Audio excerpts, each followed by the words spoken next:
ಇಲ್ಲೊಂದು ಹಾರರ್ ಕನ್ನಡ ಕಥೆ ನಿಮ್ಮ ಎಸ್ಆರ್ ಚಾನೆಲ್ನಲ್ಲಿ. ಪ್ರತಿ ರಾತ್ರಿ ಸರಿಯಾಗಿ 2:17ಕ್ಕೆ ಶ್ರೇಯಾ ಫೋನಿಗೆ ಒಂದು ಮೆಸೇಜ್ ಬರುತ್ತಿತ್ತು.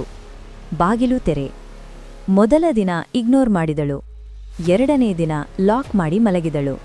ಮೂರನೇ ದಿನ ಬಾಗಿಲು ತಾನೇ ಬಡಿದಿತ್ತು. ಟಕ್ ಟಕ್ ಟಕ್ ಟಕ್ ಎಂದು ಅಮ್ಮನ ಧ್ವನಿ ಹೊರಗಿಂದ ಕೇಳಿಸಿತು. ಶ್ರೇಯಾ, ಬಾಗಿಲು ತೆರೆ ಮಗು. ಅಮ್ಮ ಆ ರಾತ್ರಿ ಊರಲ್ಲೇ ಇರಲಿಲ್ಲ.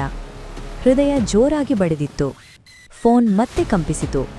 ನಾನು ಒಳಗಿದ್ದೀನಿ ಎಂದು ಮೆಸೇಜ್ ಬಂತು. ಅವಳು ಬೆಚ್ಚಿಬಿದ್ದಳು. ಬಾತ್ರೂಮ್ ಕನ್ನಡಿ ಕಡೆ ನೋಡಿದಳು.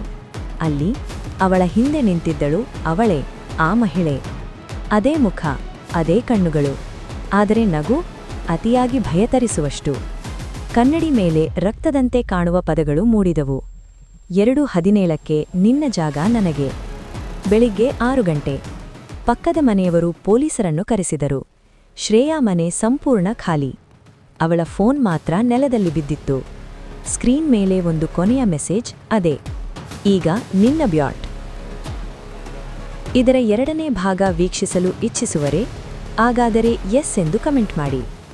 ಇನ್ನು ಇದೇ ರೀತಿಯ ವಿಶಿಷ್ಟವಾದ ಕಥೆಗಳಿಗೆ ಎಸ್ಆರ್ ಚಾನೆಲ್ ಅನ್ನು ಸಬ್ಸ್ಕ್ರೈಬ್ ಮಾಡಿ, ಲೈಕ್ ಮಾಡಿ ಹಾಗೂ ಈ ರೀತಿಯ ಕಥೆಗಳನ್ನು ಇಷ್ಟಪಡುವ ನಿಮ್ಮ ಸ್ನೇಹಿತರಿಗೆ ಶೇರ್ ಮಾಡಿ.